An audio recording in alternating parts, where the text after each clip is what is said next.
Hayot madrasasi. Subhida. Muallif Gulbahor Rahmatullayeva. 17-qism. Abdumajid shu so'zlarni aytar ekan, burnidan bir tomchi qon sizib chiqdi. Mirsodiq shoshib qoldi. "Abdu, burning qoniyapti." Abdumajid shosha-pisha ro'molchasini olib yuziga bosdi. "Kechiyam yuzimni yuvayotganimda qonab ketgandi. Bu bilan bir haftada 3-chi qonashi." Abdumajid boshini osmonga qaratdi. "Hozir to'xtab qoladi." Mirsodiq unga tashvishli boqdi. "Bir hafta uchun 3 marta ko'p. Qani yur ketdik." "Qayerga?" Chilonzorda juda zo'r klinika ochilgan. Tashxis qo'yishdan tortib davolashgacha bo'lgan ishlarni hammasiga malakali shifokorlar jalb etilgan. "Birrov ko'rinib kelamiz. Ko'ngilning xotirjam bo'lganiga nima yetsin, bo'la qol." Ammo ular klinikada birrov emas, kechgacha qolib ketdilar. Abdumajidning topshirgan tahlillarining sonining o'zi 10 tadan oshdi. Turli apparatlarga tushib, ko'rikma-ko'rik yurib, nihoyat shifokorlar tomonidan bir tavsiya oldilar.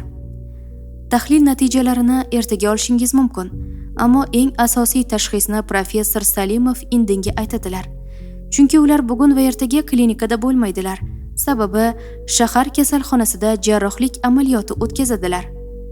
Mirsodiq va Abdumajid bo'shashgancha uylariga qaytishga majbur bo'ldilar. Mirsodiqning kechasi bilan uyqusi kelmadi. Uning ko'ngli negadir xijil bo'lib ketaverdi. Shifokorlar Abdumajidni birgina burnining qonaganligi uchun yarim kun tekshirishgani va tayinli gap aytishmaganligi ko'ngliga shubha oralatgan edi. Naima ertalab turganida Mirsodiqning odatiga xilof ravishda uyda yo'qligini ko'rib hayron bo'ldi. Mirsodiq erta sahardan uzluksiz ishlaydigan klinikaga kelgan va Abdumajidga tegishli tahlil natijalarini olib, shahar kasalxonasining ostonasida professor Salimovni kutib o'tirar edi. Bir vaqt qorovul chol oq rangdagi Nexia mashinasidan tushib, ichkariga dadil odimlab kelayotgan, yuzlari nurli, yoshi 60larga yaqinlashib qolgan kishiga imo qildi. Shu kishi bo'ladilar. Mirsodiq dadil qadamlar bilan professorga peshvoz chiqdi. Ammo u kishi bilan 10 daqiqa suhbat qurgach, boyagi dadilligidan asar ham qolmadi. U tezlik bilan Abdumajid tahlil topshirgan klinikaga qaytdi va boyagina olgan tahlil natijalarini navbatchi hamshiraga umidsiz holda uzatdi. "Uzr, adashib boshqa odamga tegishli ma'lumotlarni olib ketib qolibman." Mirsodiq jadallik bilan klinikani tark etar ekan, ortidan qarab qolgan hamshira "Bunday bo'lishi sira ham mumkin emas. Axir ma'lumotlar belgilangan raqamli jeton orqali beriladi. Adashilgan taqdirda ham nima uchun o'ziga tegishlisini topib berishimizni so'ramadi?" deya taajjublangancha qolaverdi. Mirsodiq esa mashinasini haydab borar ekan, navbatdagi svetoforda to'xtaganida jahl bilan rulni urdi. Mirsodiqni quloqlari ostidan professor Salimovning "Bosh miya saratoni 3-bosqich" degan so'zlari va uning qat'iy talab bilan bergan savoliga "Endi kech deb qo'rqaman" degan javobi aylanaverar edi. Ertasi kuni Abdumajid doktorning qabuliga yolg'iz o'zi bordi. Professor Mirsodiqning iltimosiga ko'ra uning tashrifi haqida lom-mim deb og'iz ochmadi, ammo Abdumajidga bor gapni ro'y-rost aytishga majbur edi. "Doktor, qancha vaqtim bor? Iltimos, ko'ngil uchun meni ayab, muddatni berkitmang. Men nimalarga ulgurishim kerakligini hisobini bilishni istayman." Abdumajid zo'rg'a yutingancha gapirdi. Unga bu xabar juda og'ir botganligi taxminlarsiz kunday ravshan edi. Professor o'zini xotirjam tutishga harakat qilar edi. "Bu yolg'iz yaratgan egamga ayon. Bu holatda sizga nima taskin bersam ham, yupatsam ham yoki ochig'ini aytsam ham, bari siz uchun boshqacha ta'sir ko'rsatishi mumkin. Ammo men ham vallomat emasman. Tuzalib ketishingiz, hech nima ko'rmagandek bo'lib ketishingiz mumkin. Umid o'zidan axir." Abdumajid chuqur so'lish oldi. "Doktor, men har qanday qarorni eshita oladigan darajada kuchliman. Siz kasbiy nuqtai nazaringizdan kelib chiqib menga ochig'ini aytaverishingiz mumkin." Professor bunday paytlarda shifokorlik kasbini tanlaganligiga pushaymon bo'lar edi. "Ochig'ini aytganda ham rosti bilmayman. Balki 1 oy, balki 3 oy, balki 7 oy. Demak, uzog'i bilan 7 oy. Salimov xo'rsindi. Biz zudlik bilan kimyo terapiya muolajasini boshlashimiz kerak. Bu muolaja o'smani o'sishiga qarshilik qiladi. Emiga tushsa, uni so'rdirtirib ham yuboradi. Professor o'rnidan turib Abdumajidning yelkasiga qo'lini qo'ydi. O'g'lim, bu shunday kasallikki, uni ishonch va umid bilan mag'lub qilish hech gap emas. Men faoliyatim davomida butunlay umid yo'q deb tashxis qo'yilgan qancha bemorlarni sog'ayib oyoqqa turib ketganligini ko'rdim. Yana qancha bo'lishi mumkin deya taxmin qilinganlarni o'zlari abgor qilib qo'yganliklarini guvohi bo'ldim. Siz aytishga oson, tanasi boshqa dard bilmas deyishingiz mumkin.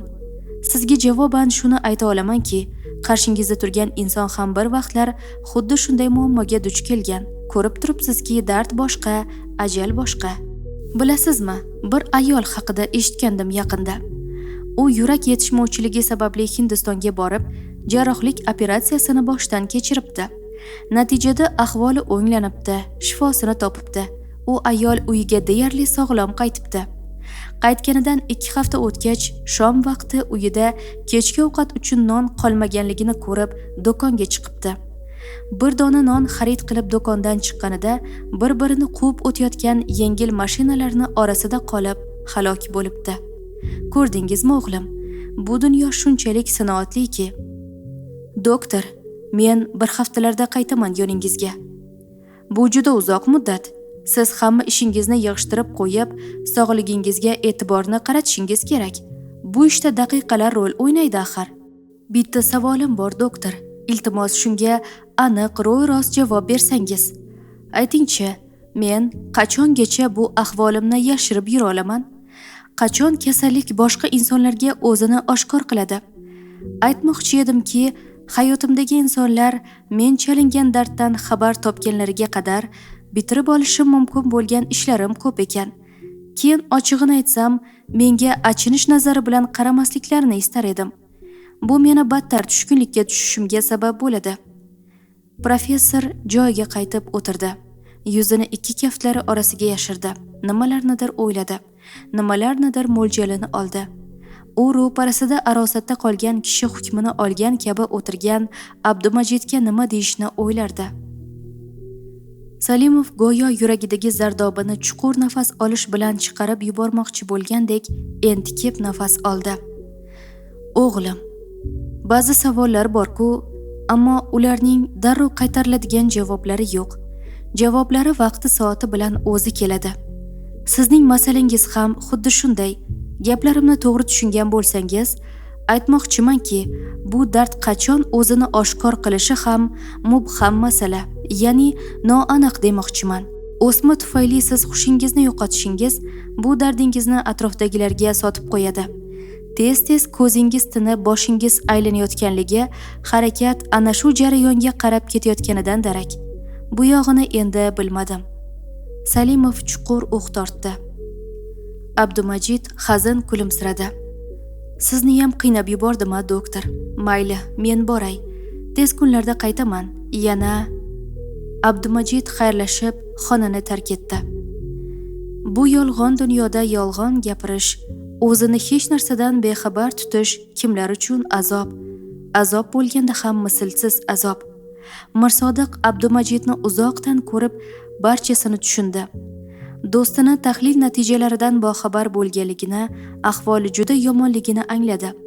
Ammo unga o'zini baridan bexabar qilib ko'rsatish, Abdumajidga peshvoz chiqib, bor kuchi bilan bag'riga bosish, dunyoni to'ldirib ovozini boricha dod solish, bulardan o'zini to'xtatish uchun kerak bo'lgan matonatni topish umri davomidagi eng qiyin ishlardan biri bo'ldi. Mirsodiq bir vaqtlar sobiq xotini ortidan pichoq sanchganda, lahzalarda bor budidan ayrilganida ham bunchalik qiynalmagan, esankiramagan edi. U vaqtda Mirsodiqni qaddini tutib turishga xiyonatkorlarga nisbatan bo'lgan nafrati yordam bergan edi. Ammo hozir Mirsodiq juda abgor ahvolga tushib qolgandi. U ich-ichidan to'kilib borar, yaqin do'stiga nisbatan ko'nglida bo'lgan mehr va vafo hissi dilini yanada qovjiratib yuborayotgan edi. Abdumajid u bilan so'rashib kabinetiga yo'l oldi. Mirsodiq unga so'zsiz ergashdi. Abdumajid o'z joyiga o'tirar ekan, ro'parasidan joy olgan Mirsodiqning oldiga bir fayl qilib yig'ishtirib tartib bilan joylanib qo'yilgan tahlil natijalarini tashladi. Mirsodiq bu faylni darhol tanidi. Abdumajidning ko'ngli uchun qo'lga oldi va asta varaqladi. Ana bo'ldi. Bu yog'iga hech narsadan bexabarlik tomoshasini ko'rsatmasa ham bo'ladi. Mirsodiq ko'zlarini fayldan olib do'stiga tikdi. Uning nigohlaridan cheksiz dard toshib chiqayotgan edi. Men ko'pincha o'yga tolaman. Dunyoda peshonasiga bedavo dard hukmi yozilgan insonga qiyinmikan? Yoki uni dardini bila turib, qo'lidan hech narsa kelmasligini anglagan, yaqinini asta-sekin yo'qotishga mahkum ikkinchi insonga qiyinmikan? Bilmadim, bilolmadim. Kimga qiyinroq ekan? Hayotingdagi sen uchun eng aziz insoning ko'z o'ngingda asta-sekin shamday so'nib borsa-yu, sen unga barchasi hali o'z o'rniga tushishi, barisi ortda qolib ketishini, yaxshi kunlar hali oldinda ekanligini takrorlashing. Aslida esa bu narsani yolg'onligini o'zing va uning bilib turishi. Bundan ortiq azob bormikan insonga? Bundan ortiq sinov bormikan insonga? Men hali ham javob topganim yo'q. Kimga qiyin? Dard hukmini olgan, yaqinlaridan judo bo'lishga mahkumligini bila turib, vaqti soati qachon bitishi soatini umidsiz kutgan insongami?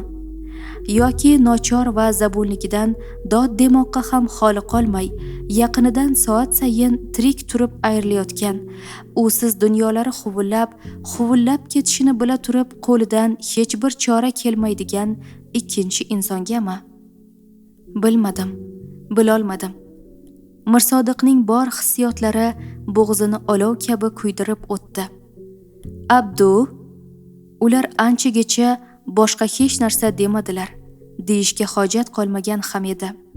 Birida yupatishga mador, ikkinchisida uni eshitishga quvvat qolmagan edi. Anchadan keyin Abdumajid rad qilishning iloji yo'q ohangda, yalinch ovozda dedi. Yordaming kerak do'stim. Mirsodiq, nima yordam, nima uchun? Qo'limdan kelsa, demadi. U eshitaman, dedi xolos. Shu bir og'iz ibora Mirsodiqning do'sti uchun barisiga tayyorligini anglatar edi. Suyumani kutib olishga Abdumajid va farzandlari chiqishdi. Garchi professor Salimov Abdumajidga mashina boshqarishdan o'zini tiyishi kerakligini qayta uqtirgan bo'lsa-da, u bugun bu ishdan o'zini cheklay olmadi. Abdumajid aeroportga o'z jufti halolini, 5 yillik umr yo'ldoshini, shuncha yillik birgalikda umr kechirishgan bo'lsa-da, hali biron marta qo'llarini ham ushlashga botini olmagan Suyumasini kutishga chiqqan edi. Suyuma 23 yoshga qadam qo'ygan edi, ammo shu yoshgacha ko'rgan va kechirganlari hattoki bir inson umri uchun ko'pday deyishga arzigulik edi. Abdumajid esa 37 ni qarshilagan edi. Uning umri, kechmishi, dardi unga baho berish uchun bilmadim qancha bardosh kerak bo'lar ekan.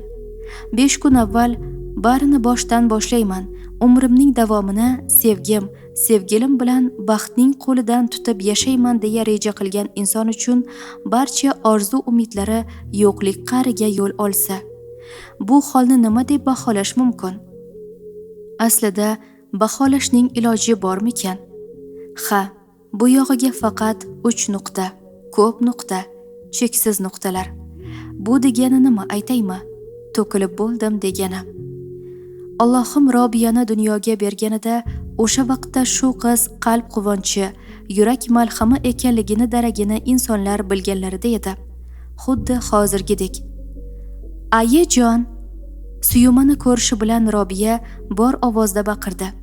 Yugurib borib o'zini ayasi bag'riga otdi. O'zimni ayajonim, sizni juda ham sog'inib ketdim. Hammamiz sog'indik. Akajonim ham, adajonim ham, hammamiz. Suyuma Robiyani mahkam bag'riga bosdi. Men ham sizlarni sog'indim, hammangizni sog'indim. Seni ham, akangni ham. Adajonimlarni-chi? Suyuma Abdumajidga ko'z tashladi, ammo darrov yerga qaradi. Adajoningni ham? Suyuma Shahzodni quchoqlar va u uzatgan guldastani olar ekan, Abdumajidga jilmaydi. Assalomu alaykum, Abdumajid aka. Bolalar qiynab qo'yishmadimi? Abdumajid Suyumaga boshqacha nazar tashladi. Yo'q, yaxshiyam shular bor ekan. Faqat seni sog'indik xolos. Qiyinchiligimiz sog'inganimiz bo'ldi. O'zimni ham yuragim uzilib ketdi. Hammangizni juda sog'indim. Suyuma ko'nglidagilarni izhor etishga shoshildi. Ayajon, uyimizda-chi rosa odam ko'p. Buvimlar, bobomlar, bolalar, keyinchi amakimlar kechqurun kelisharkan. Suyuma Robiyani yuzidan yana o'pdi. Ularni ham rosa sog'indim. Unda ketdik uyga. Kechqurun yolg'iz qolishganda Abdumajid Suyumadan ko'zlarini yumishini so'radi. Nimaga? Hayron bo'ldi Suyuma. Xo'p degin, dedi Abdumajid unga mehr ila boqib. Suyuma Abdumajidning bu harakatlariga tushunmadi, ammo qiziqishi ustun keldi. Xo'p, Suyuma ko'zlarini yumdi. Endi qo'lingni och. Nimaga? Savol berilmasin, aytganim qilinsin. Suyuma ko'zlari yumuq holda jilmaydi.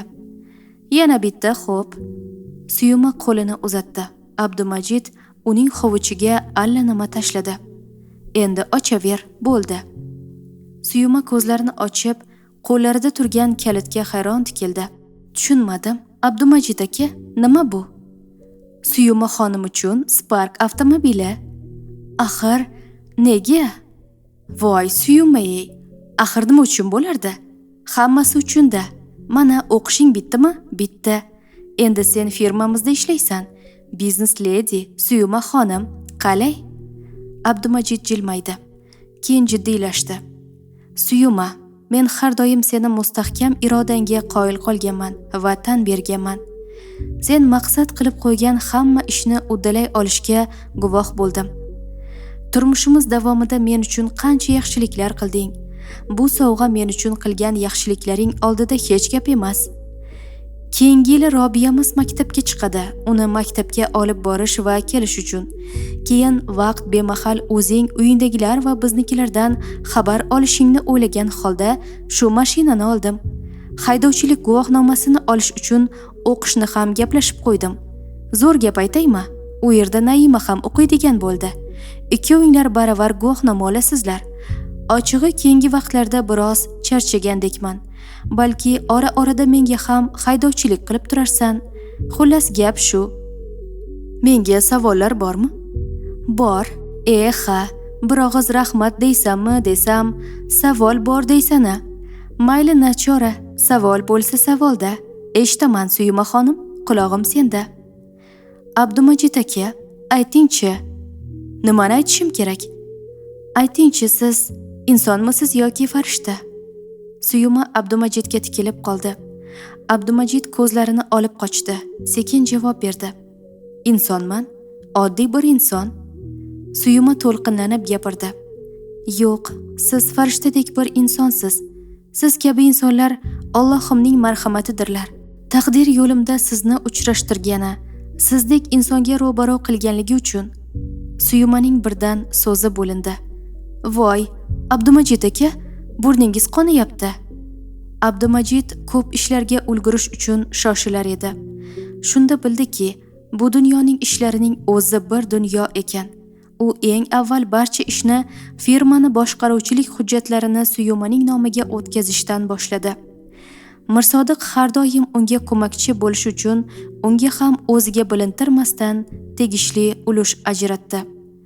Orada Mirsodiq ikkisi professor Salimovning klinikasida birinchi kimyo terapiya muolajasini olib kelishdi. Abdumajid kimyo muolajalari to'g'risida noto'g'ri tasavvurga ega ekanligini shunda bildi. Nachora, boshga tushganini ko'z ko'raverar ekanda. U muolaja jarayoni uzoq va og'riqli bo'lsa kerak deb o'ylagan edi. Ammo professor kichikkina ko'rinishidan narvonga o'xshab ketadigan shpritsda dori bilan emlab, mana bo'ldi deganida hayronligi anchagacha tarqalmadi. Professorning dastlabki muolajasidan keyin Abdumajid o'zini biroz tetiklashgandek sezdi. keyingi vaqtda kamquvvat bo'lib, salga ter bosib ketayotgan vujudiga kuch quyilgandek his qildi o'zini. Ammo ertasi kuni ko'ngli qattiq behuzur bo'lib, mazasi qochganida Suyumaga izoh bera olmay va bahona ko'rsata olmay yanada qiynaldi. Bir hafta ichida quyuq va qalin sochlari duvullab to'kilishga tushganda yuragini hovuchlab qoldi. Abdumajidni birgina narsa qiynar edi. U ham bo'lsa kasalini yana qancha yashirib yura olishi. Kasalni ming yashir isitmasi oshkor qilar ekan. Bir kuni yuvinish xonasiga kirib ketgan Abdumajidning nonushta uchun damlangan choy sovib qolgunicha ham chiqmagani Suyumada xavotir uyg'otdi. U xona eshigi tashqarisidan Abdumajidni 2-3 marta chaqirdi. Ko'nglidagi xavotiri g'ulg'ulaga aylangan Suyuma Shahzod yordamida eshikni bir amallab buzib kirishdi. "Abdumajid aka!" Abdumajidning qo'rqqani oshkor bo'ldi. Atrofdagilar uning to'satdan tobi qochgani, 2 soatda ham hushini o'ziga kelmaganligi, mazasi bo'lmaganini eshitgan akasi va ukasining zudlik bilan yetib kelib, shoshilinch tez tibbiy yordam markaziga olib ketishmoqchi bo'lganlarida, eshikdan Mirsodiqning o'qdek uchib kelgani, do'stini darhol professor Salimovning huzuriga olib yugurgani barchasini oshkor qilib qo'ygan edi. Abdumajid ichkaridaligida uning akasi va ukasi Mirsodiqning yoqasiga yopishdilar. "Nega bizni boxabar qilmading? Biz qo'l qovushtirib o'tirmas edik." Mirsodiq javob bermoqchi bo'lib lab juftladi, ammo gapira olmay yig'lab yubordi. Ko'z yoshlaridan uyalmay yig'ladi. Uning bor isyoni, ojizligi, dardlari hammasi shu yig'isida javob bo'lib ko'zlaridan otilib chiqdi. "Arang o'zi istamadi kasalidan xabardor bo'lishingizni", dedi-yu kostyumining yon cho'ntagidan buklangan qog'oz chiqarib Abdumajidning akasiga tutdi. Unda Abdumajidning barcha tekshiruv va tahlil natijalari onlayn tarzda Isroil davlatining aynan shu kasallikni davolashga mo'ljallangan eng nufuzli tibbiyot markaziga yuborilganligi va u yerdan kelgan xulosasining javobi turar edi. Xulosa 3 ingliz, rus, o'zbek tillarida yuborilgan edi. Abdulaziz qog'ozdagi xulosani o'zbek tilidagisiga ko'z yugurtirdi.